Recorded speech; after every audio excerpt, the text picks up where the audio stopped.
Welcome back to Incremental, the continuous improvement podcast. This is our Concepts edition, episode 114. I'm Devin Bedoni of Like and Precision. And I'm Uriel Eisen of Austere Manufacturing and Arta Cards. And our quote this week is, "Don't minimize, don't maximize, optimize," from Brian Willman, one of our listeners. Thanks for the email. Yeah. I do like that. Very realistic. I feel like, yeah, it's like minimizing and maximizing sort of feel like operation focused, process blind, and it's like no, just generally like what are we trying to achieve? Good to not lose sight of that. I think often also people think of like they conflate maximize and optimize as the same thing. Like if you take this to the max, it's going to be the best that it could be, and often. I don't know, just thinking about like slowing machines down to match or slowing operations down to better sync stuff. It's like, again, process. Right. Process blind. Like the tendency they were I maximizing think is just to maximize and maximize and maximize. Yeah. Or minimizing costs similarly. Yeah, exactly. It's like a pretty bad idea, actually.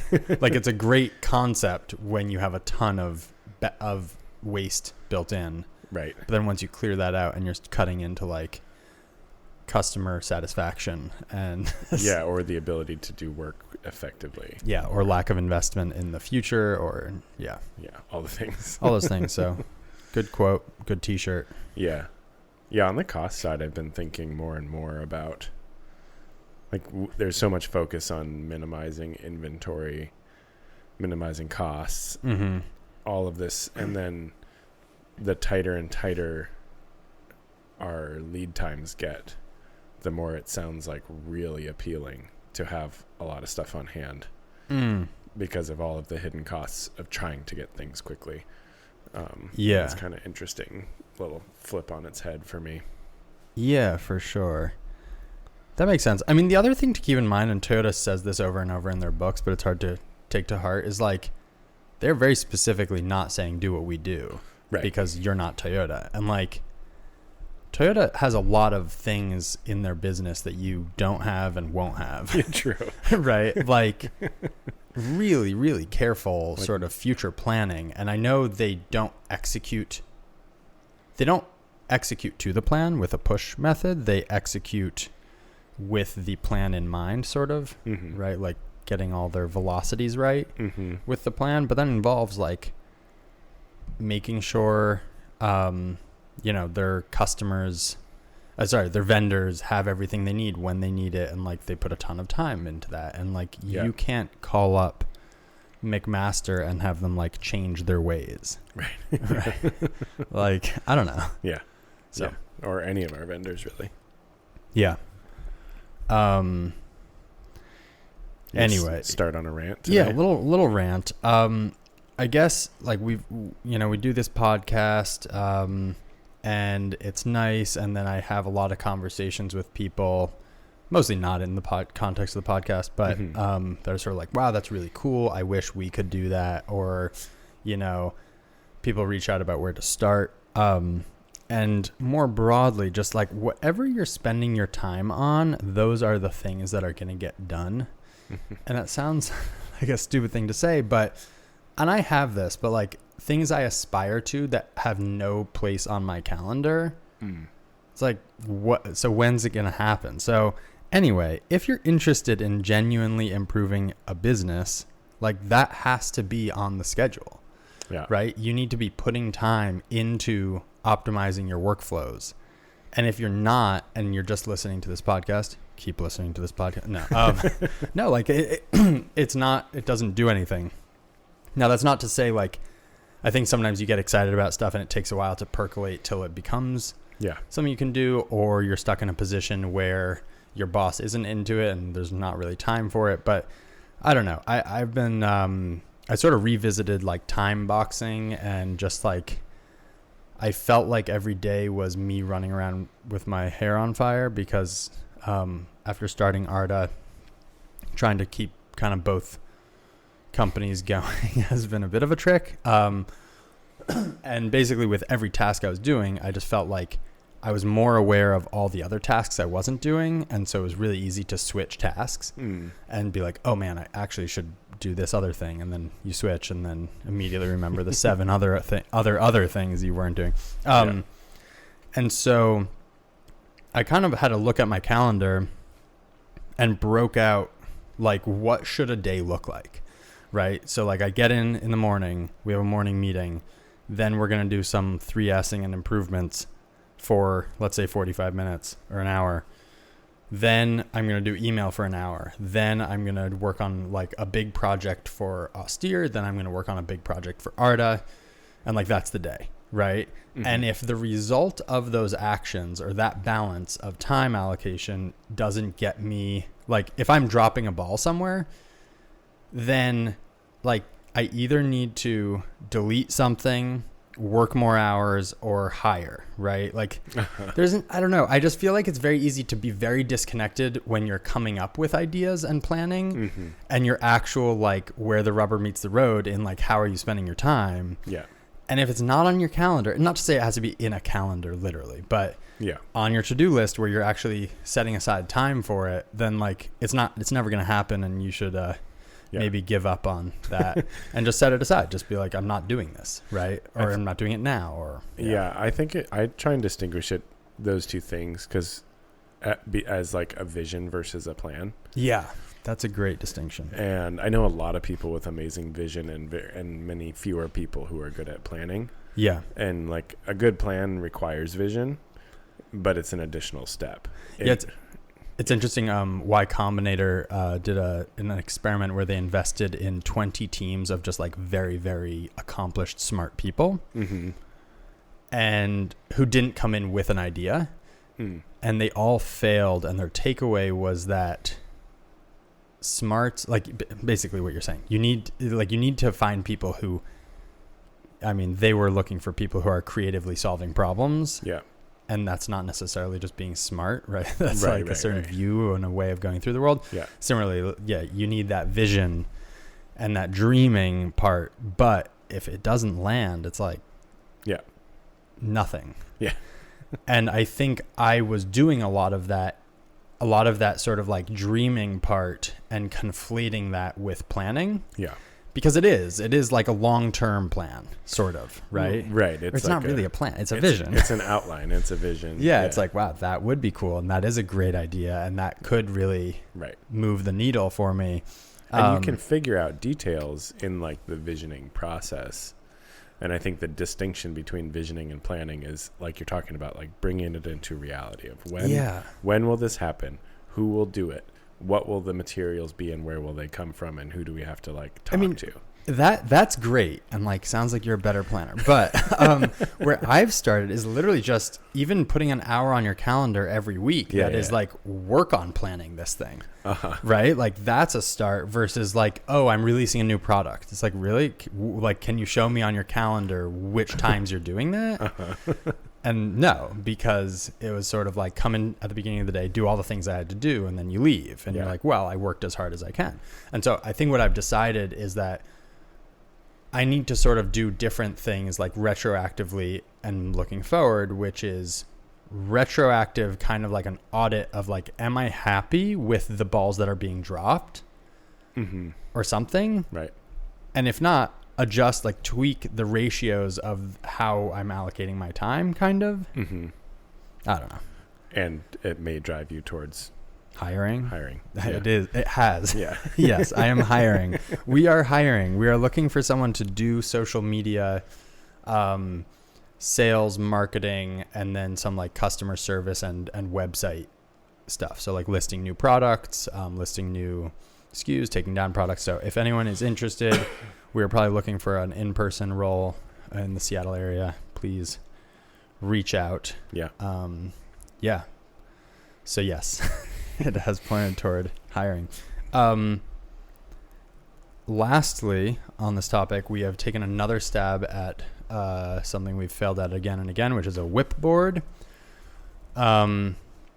For time management. And what we've tried this time is we've made a bunch of lanes on this board of different tasks in the company and then put a bunch of those tasks on that board and then mapped that to sort of like an archetypical day for each of the people.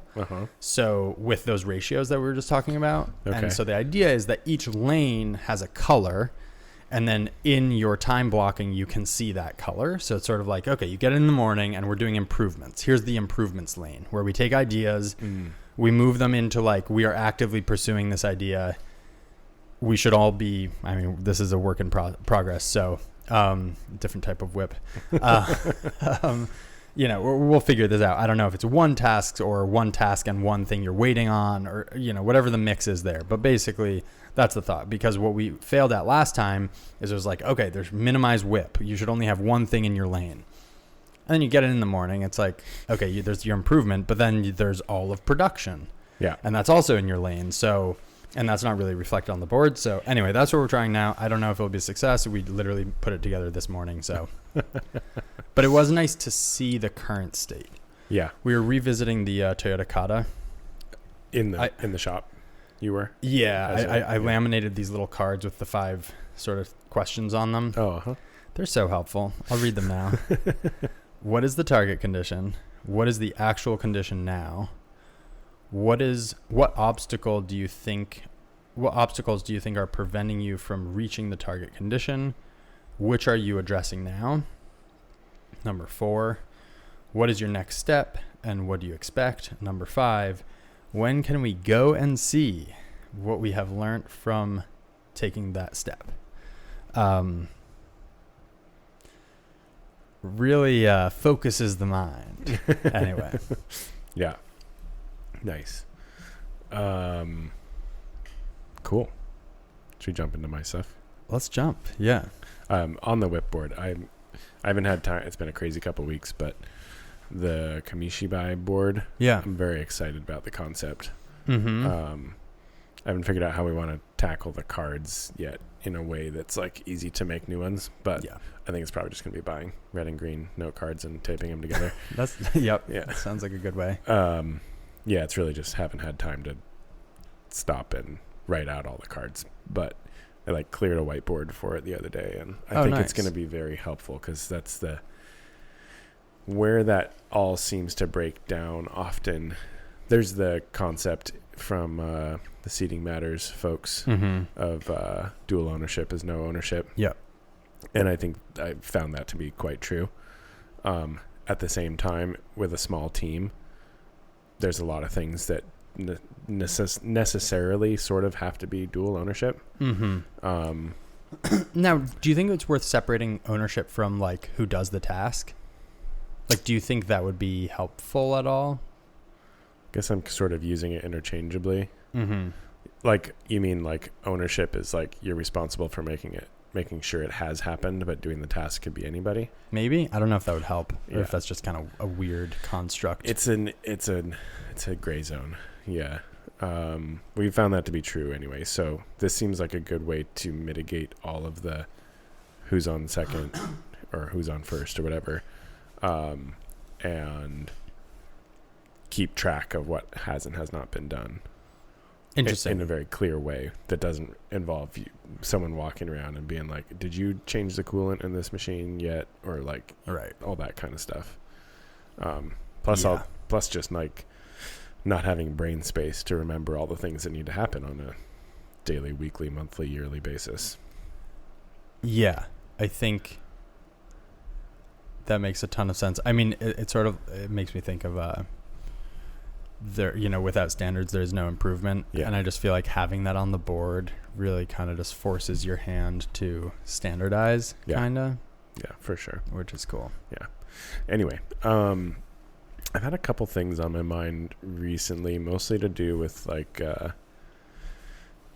inside versus outside work. And sort of the nugget that came to me the other day was that the more stable your process is in terms of flow and velocity, the more you can rely on outside vendors, because like there's a necessary increase in complexity of the system. once like you're stringing a bunch of businesses together Mm-hmm. in a product flow. And the more variable the flow and velocity is. And at first I was like, the more reliable your process is. But then I was like, it's not really about the reliability of the process. It's about sort of like the pacing.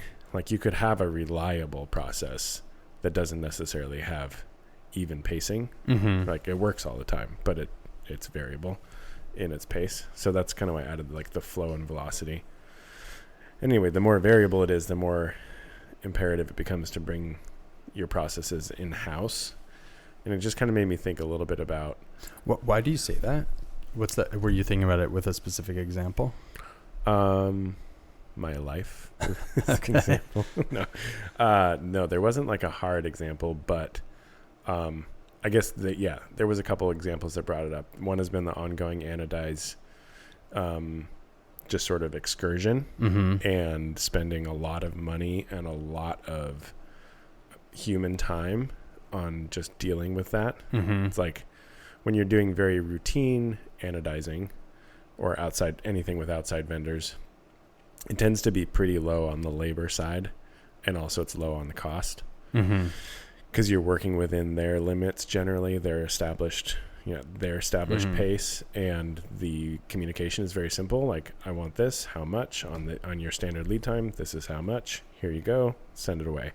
And as soon as you add the like, I would like this tomorrow, now all of a sudden you're in a conversation, not just like, let me go see if we even can, and then what it will cost. It's not just a routine exchange at that point. Okay. So that's a part of it, is now you've gone from like a one email back and forth typically exchange to a likely, several emails, and likely you're pinging several different vendors to see who has best lead time, who has best cost, establishing, and all these variables come in, like, okay, so this vendor's Midwest, this vendor's close by, so this one's slightly better price, but then it's going to add up in shipping, right. All that jazz. So that has been a big part of it, is just thinking about all of the like labor cost and complexity that goes into it. And then the other thing that came up for me is we're doing a lot more work right now specifically, but in general as well, with like slightly out of the ordinary heat treats for slightly out of the ordinary materials. Okay. Not like ridiculous, but not something that any local vendor we found like stocks in the sizes and quantities we need. And so these parts that are not rush jobs are becoming rush jobs because it takes 2 weeks to get material. Interesting. Because again, we have this like back and forth with several different vendors. So I guess I'm not understanding the more stable your process is in terms of flow and velocity, because these sound like basically if you had to do a lot of anodizing really, really fast, you'd have the same issue, even if it was steady, right? How do you mean? Like if you had a consistent need for parts to be anodized overnight, would you not be in sort of the same place where you have to bring it in-house? Maybe. Yeah. Potentially. But you would also be in a position to work out an arrangement with an outside vendor, probably. Right. Interesting. At that point, where we're not really in that position right now. Yeah, I guess I'm just not sure. I'm not sure that it's velocity, I guess.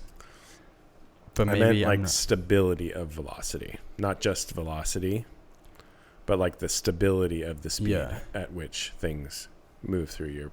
So like sometimes things are moving slow, sometimes they need to move really fast. Right.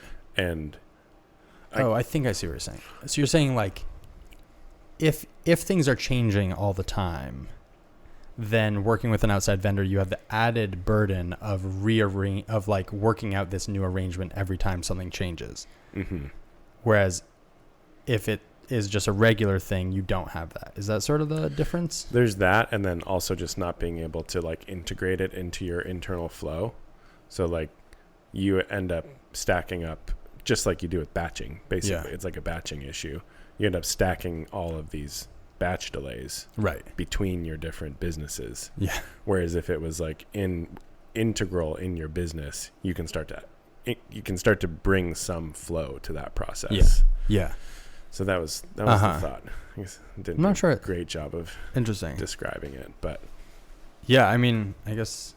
it made me think about how many Japanese companies work on vertical integration. Yeah.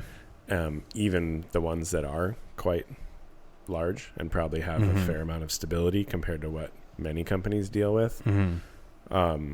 Which maybe points to the fact that it is just beneficial for everyone in all cases, but there are also benefits to using outside vendors. And I think it just becomes a lot easier to use outside vendors when your process is very stable, specifically in like the things you're getting and how often. Interesting. Okay. It's not clicking for me, but the other place it came up was this like material, and I was like, well, maybe we just need to heat treat our own material, because like we can get anodized stuff, or not anodized, annealed stuff very easily. Interesting. And the fact that we have to get these special heat treats is what's causing all these delays. Maybe if we just brought this in-house, and maybe if we just stocked some sizes of material, the cost of that additional stocking would be pretty minuscule compared to the gains. Interesting. But then we have to learn how to do a whole other process. But anyway, that's where my head's been at. Wow. Yeah, that's what I've been thinking about. Yeah. So I guess like with the stability of velocity, it's something I've been thinking about quite a bit with Arda.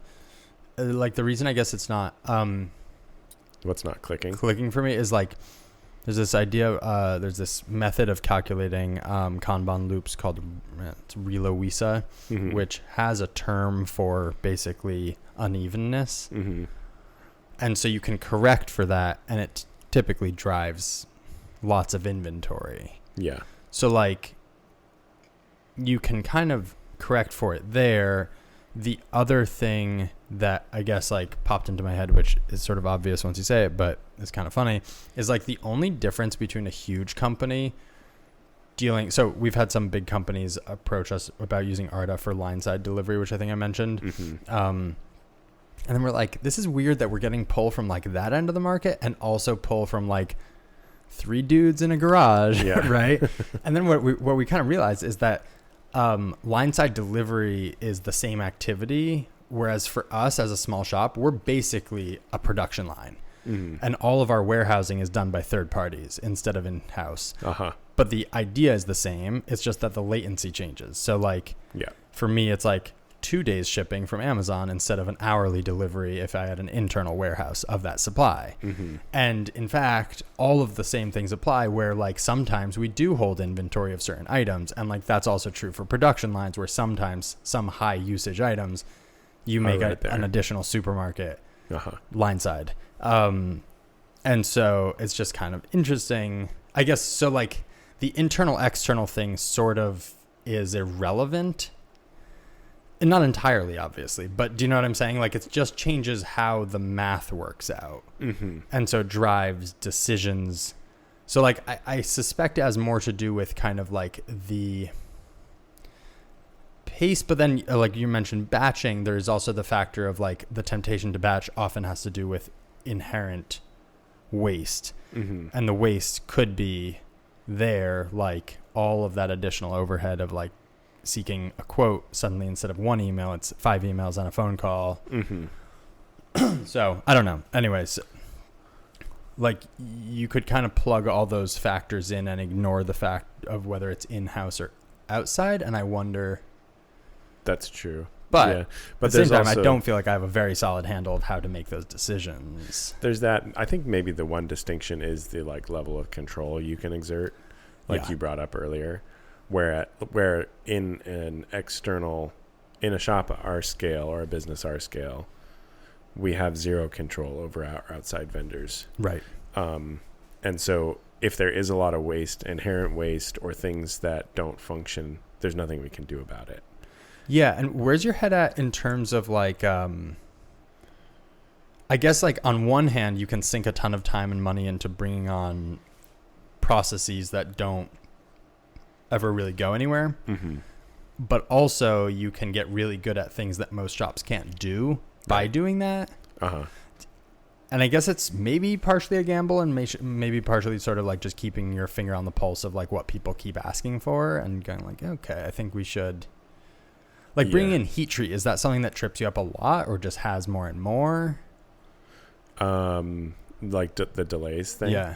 It is tripping us up more and more. Yeah. Interesting. Do other shops run into that, or you think you're doing? I'm sure they do.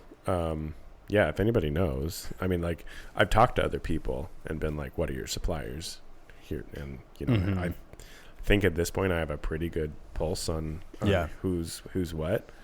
And I think maybe it's just that we're starting to work towards the tighter end of the timeline, like lead time windows for sort of this like segment a little bit, or companies that are working in this lead time window are maybe bringing material, like inventorying stock. Got it. Potentially. I see. That makes sense. Which, you know, would not be the end of the world. Right. It would be, it's a little weird because it is a wide variety of sizes, and we'd probably just accept some waste in material and stock fewer sizes. But it doesn't completely solve the issue, because that oddball comes along and you still are back to having to order. Yeah. Interesting. Yeah. I don't know. It's a bit of a puzzle right now anyway. But yeah, seriously, if anybody has a good vendor for 17.4 in weird heat treats, like not the typical that you get off McMaster or a lot of people stock, it'd be great to know about it. Yeah.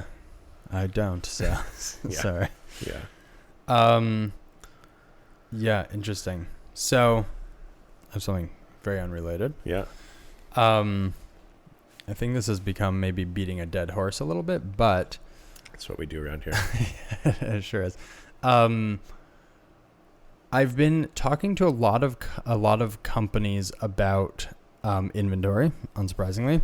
And one thing that comes up, which is interesting, is sort of like a feeling that the problem is solved in a funny way, even though you're looking at it and going like, you guys are spending an outrageous amount of time on this. Sorry, can you say that one more time? Oh, like talking to companies about their inventory, and their feeling is that they have it under control. But if you watch the process, it is so wasteful. And they're talking to you, so clearly something needs to be done. Well, it depends. I mean, sometimes you're talking to them. We're talking to them. Exactly.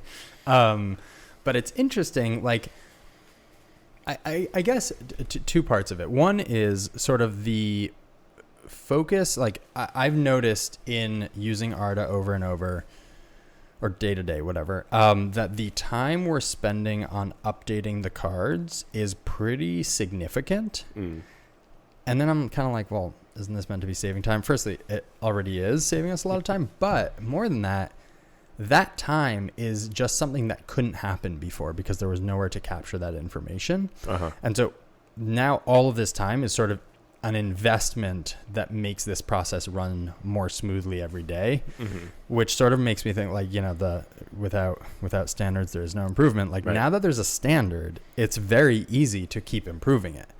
And it's easy to be like, oh, we need, you know, passwords for this account. Okay, there's somewhere to store them. And so like every day, instead of the work just being this repetitive task that never is going anywhere and will just have to be done again. Yeah. It is something that we just, you know, it's investing in the future, and it is sort of an exponential, it's a compounding activity. Yeah. Which is... is it leveling off, or do you feel like it's going to level off? I mean, it must at some point, right?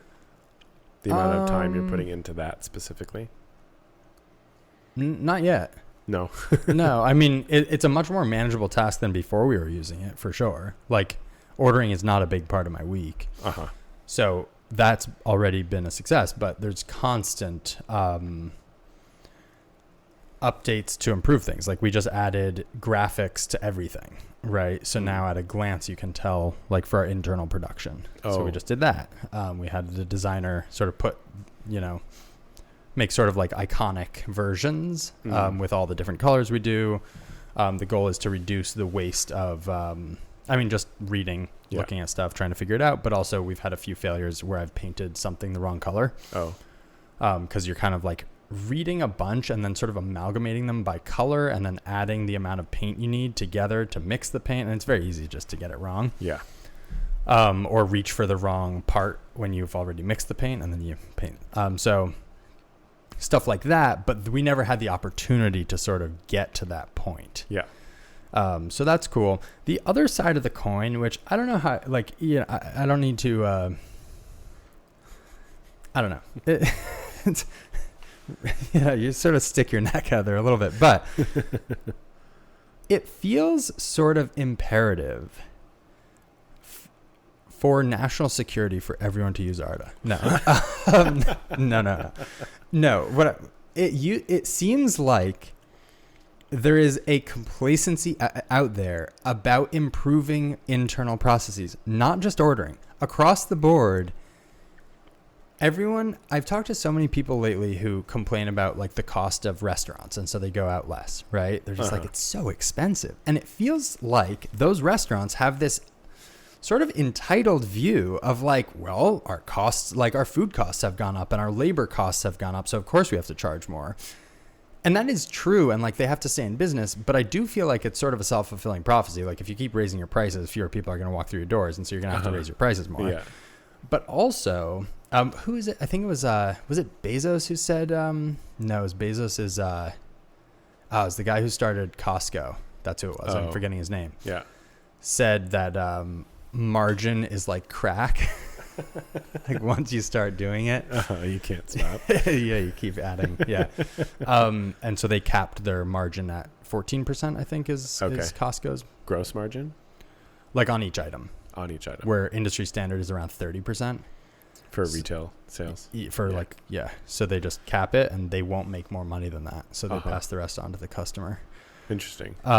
Anyway, it just, I don't know, like, I don't understand why people don't view it sort of with a sense of urgency to refine their business. Because the fact, like, someone else is going to eat your lunch, and it's happening already with overseas stuff. Yeah. And it has happened. Lunch is gone. And there's a perception that, and I've like before doing Austere, I was consulting with other people, and they're like, "Can we get this made in the U.S.?" And it's like, no, you can't. Not because of cost, but because the expertise does not exist here. Yeah. Right. Like this is true with soft goods. Like people can shout at me in the comments or whatever. But if you go to a bag manufacturer with a complicated bag and ask them to sew it, they just won't quote it. They're just going to be like, we're not doing something with that many panels. We can do something simple, right?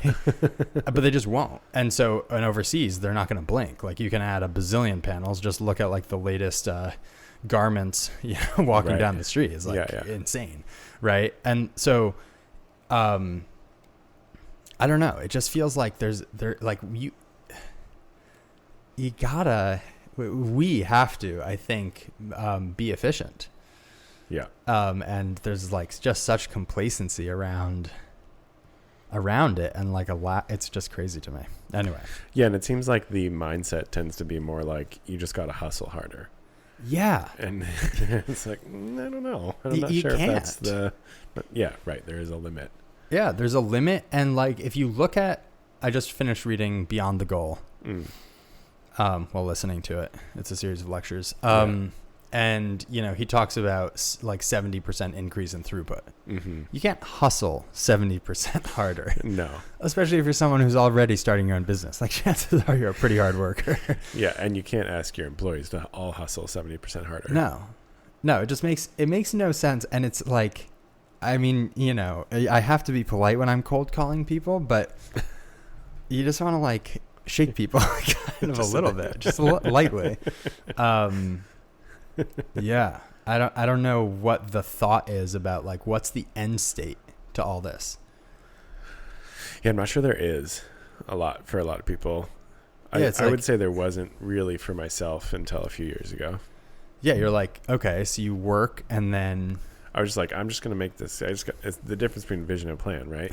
You're like, I'm just going to keep doing this until it works out. Yeah. And turns out that wasn't really working. So I had to reassess. Yeah, and even if it is working, there's all these amazing ideas people have had that are so effective.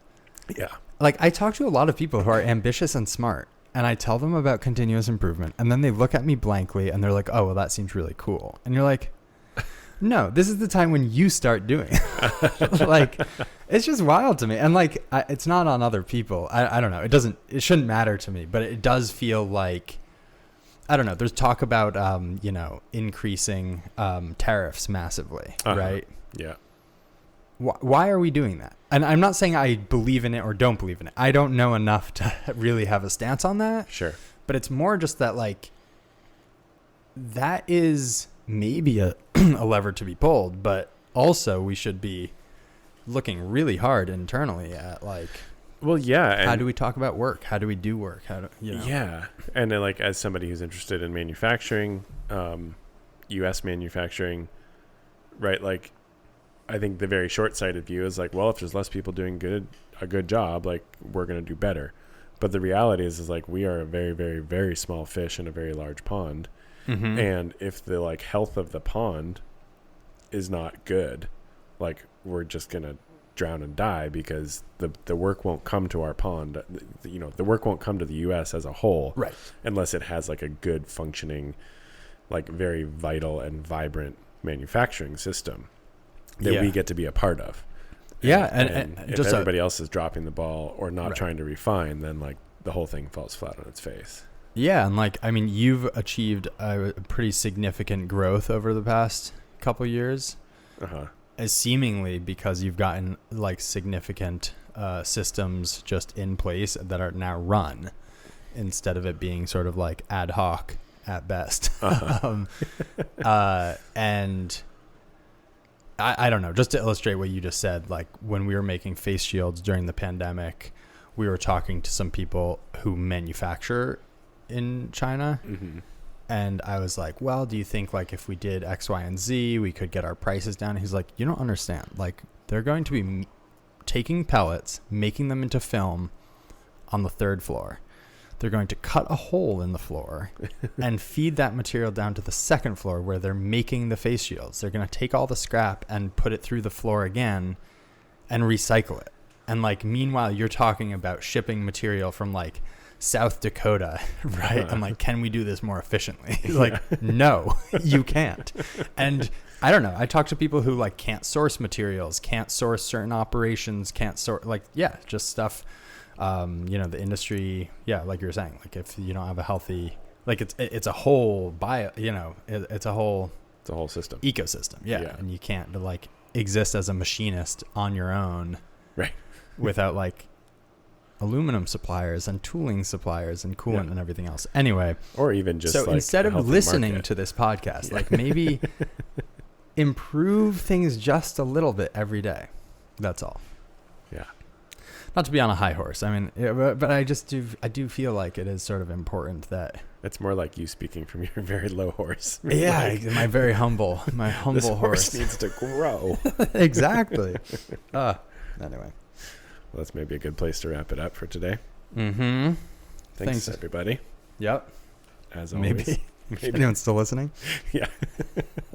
They're all gone. Yeah. Just crickets. Anyway, thanks all for listening. Really fun doing this. Indeed. Fun to, you're saying like it's fun to have, or it's nice to have sort of feel accountable to continue to learn and read and try things in the shop and report back. Yeah.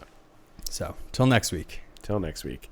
You can find me on the internet at likenprecision.com, on Instagram, lichen_MFG, the pod at incremental CI. And you can find me at austere_manufacturing on the Instagram and austeremfg.com and arta.cards on Instagram and on the internet. And we'll talk to you next week. Adios.